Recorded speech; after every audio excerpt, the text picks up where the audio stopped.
تفسیر میں امام، جہاں دیکھو آپ کا منصب اعلیٰ ہے. تو علامہ ابن عبد البر علیہ رحمہ آج سے بہت پرانے قدیم مستند لوگ ہیں.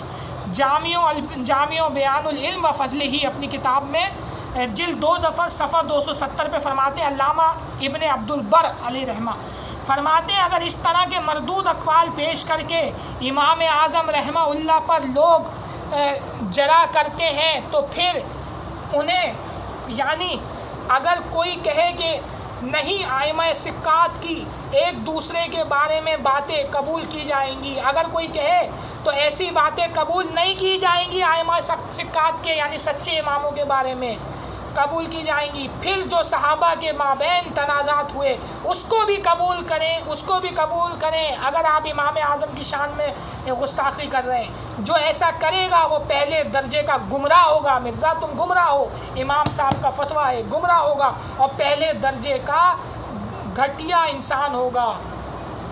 بتائیے یہ امام عبد البر علیہ رحمہ کے. اور پھر 253 پہ فرماتے ہیں اسی کتاب کے 253 پہ کہ امام ذہبی علیہ رحمہ اور زہری کا تنازعات بیان کیے. اسی طرح حضرت حماد ابن سلمہ اور عطا ابن ربا کا تنازعات بھی بیان کیا 252 نمبر پہ کہ ان تمام کے درمیان بھی آپس میں اختلاف ہوا ہے.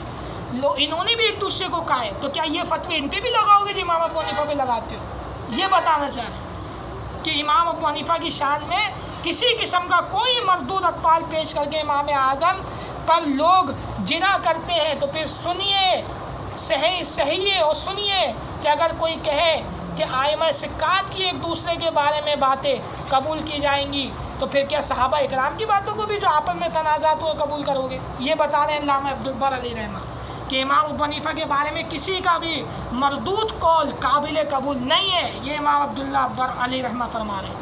اس کے علاوہ میں نے اخبار ابی حنیفہ واصحابہ صفحہ نمبر 65 سے بتایا کہ یحییٰ بن معین نے کہا کہ لوگوں نے تو ان سے حسد کری کیونکہ وہ نوجوان کے مرتبے تک نہیں پہنچ سکے، امام اعظم کے مرتبے تک نہیں پہنچ سکے کیونکہ وہ خود لا علم تھے. امام اعظم کے مقابلے میں ان کا علم کچھ نہیں تھا، اسی لیے انہوں نے ان کو ہی جاہل کہنا شروع کر دیا کیونکہ وہ خود لا علم ہے. تو یہ ہے امام ابو حنیفہ کی شان حضرت.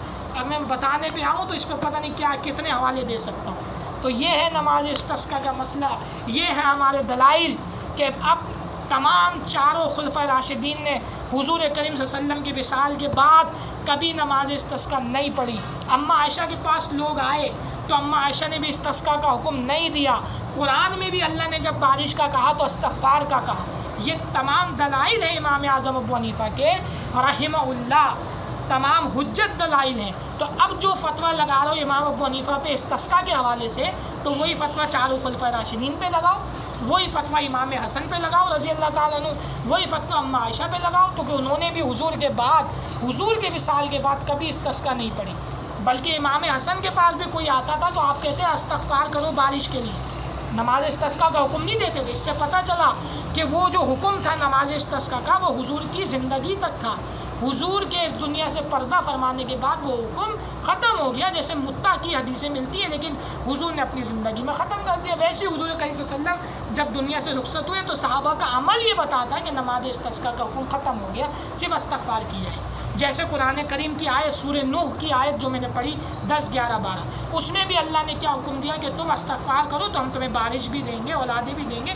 تو یہی دلیل امام حسن کی بھی تھی کہ استغفار کی جائے گی، نماز استسقاء کوئی نہیں ہے، استغفار کی جائے گی بارش کے لیے. تو لہٰذا اس لیے امام ابو حنیفہ کہتے ہیں کہ نماز استسقاء کوئی سنت نہیں ہے، نہ کوئی نماز ہے. کیونکہ اگر ہم یہ کہیں گے کہ یہ نماز ہے تو یہ الزام جائے گا چاروں خلفۂ راشدین امام حسن اور تمام صحابہ پہ کہ حضور کے بعد انہوں نے کبھی نہیں پڑھی جبکہ کہت پڑھے. تو کیا وہ بھی سنت کے تارک تھے؟ استغفر اللہ معاذ اللہ. کیا یہی فتویٰ جو امام ابو حنیفہ پہ لگاتے ہو ان پہ لگاؤ گے؟ نہیں.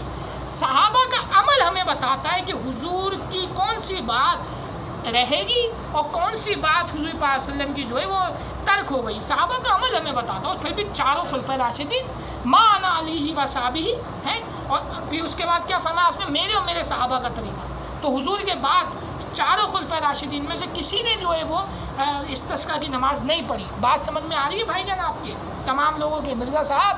تو یہ فقہ حنفی کے مضبوط دلائل ہیں نماز استسقاء کے لیے. اور پھر آپ کی حدیث بھی ہے کہ علی کو بسنتی اور سنت الخلفاء راشدین و مہدیین، تم پر میری اور میرے ہدایت یافتہ خلفۂ راشدین کی سنت پہ ان کے طریقے پہ عمل کرنا واجب ہے. تو جب چاروں خلفاء راشدین نے نہیں پڑھی اور ہم پڑھیں تو کیا ہم اس کو نماز سمجھے اور ہم پڑھیں تو پھر کیا ہم نے ان کی سنت کو نہیں چھوڑ دیا؟ انہوں نے تو استغفار کیا، انہوں نے نماز نہیں پڑھی حضور کے بعد. نہ حضرت علی نے اپنے دور خلافت میں کبھی پڑھائی، نہ حضرت عمر نے، نہ عثمان نے، نہ حضرت ابوبکر صدیق رضی اللہ تعالیٰ عنہ اجمعین، کسی نے نہیں پڑھائی.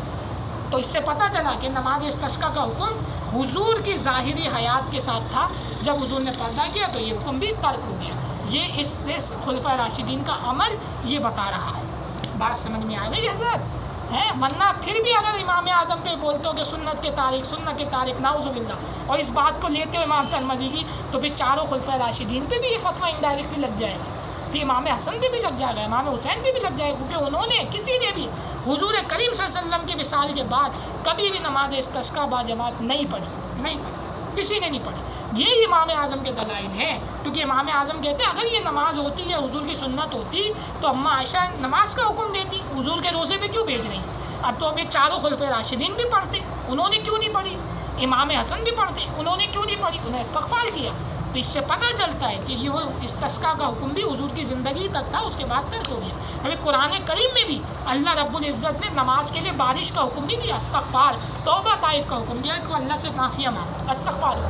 تو یہ دلائل ہے امام اعظم کے قرآن سے، حدیث سے، خلفاء راشدین کے عمل سے، اور امام حسن امام حسین تعالیٰ عنہ اجمعین کے عمل سے، کہ انہوں نے بھی حضور کے بعد کبھی نہیں پڑھی. جس سے پتہ چلا کہ حضور کی زندگی تک تھا حکم نماز استسقاء کا، پھر ترک ہو گیا. صحابہ کے عمل نے ہمیں یہ بتایا. جزاک اللہ خیر. تو یہ دلائل ہے امام ابو حنیفہ رحمہ اللہ کی. جزاک اللہ خیرہ.